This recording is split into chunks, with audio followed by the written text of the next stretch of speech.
Israel ও ইরানের যুদ্ধে Iran কিন্তু সবথেকে ভয়ানক স্টেপটি নিয়েছে স্ট্রেট অফ হরমুজকে বন্ধ করে।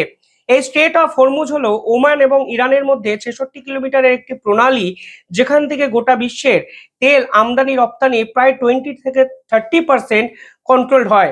এবং ভারতও কিন্তু এই প্রণালী দ্বারা কার্যত ডিপেন্ড করে থাকে তেল আমদানির ক্ষেত্রে। কিন্তু ইরান যখন এই তেলের পথ থেকে বন্ধ করে দেয়, তখন ভারত কিন্তু তৈল সংকটের মধ্যে পড়তে পারে, এই সম্ভাবনা তৈরি হয়েছিল।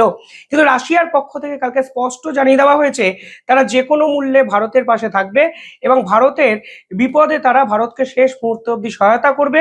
এবং একাধিক রিপোর্ট সামনে এসেছে যেখানে বলা হচ্ছে রেড সি দিয়ে রাশিয়া অলরেডি এলএনজি ট্যাঙ্কার ভারতের উদ্দেশ্যে পাঠাতে শুরু করে দিয়েছে। অর্থাৎ এই মুহূর্তে দাঁড়িয়ে আমেরিকার স্যাংশন কিংবা ইউরোপীয় ইউনিয়নের হুঁশিয়ারিকে কার্যত পাত্তাই দিচ্ছে না রাশিয়া। তারা এই সিচুয়েশনটাকে ক্র্যাশ করার জন্য ভারত এবং রাশিয়ার একত্রে যৌথ মেলবন্ধনে তারা এনার্জি সিকিউরিটির জন্য এই ধরনের পদক্ষেপ কিন্তু নিতে শুরু করেছে। এই স্ট্রেট অফ হরমুজ যদি দেখেন তাহলে দেখবেন প্রতিদিন প্রায় 20 মিলিয়ন ব্যারেল তেল এখান থেকে কিন্তু আমদানি রপ্তানি করা হয়, যার মধ্যে চীন 26% তেল আমদানি করে এই স্ট্রেট অফ হরমুজকে কাজে লাগিয়ে। ভারত 14% তেল আমদানি করে। জাপান এবং কোরিয়া একত্রে 22% তেল আমদানি করে এখান থেকে। এবং ইউরোপীয় ইউনিয়ন কিন্তু 8% তেল আমদানি করে স্ট্রেট অফ হরমুজকে কাজে লাগিয়ে।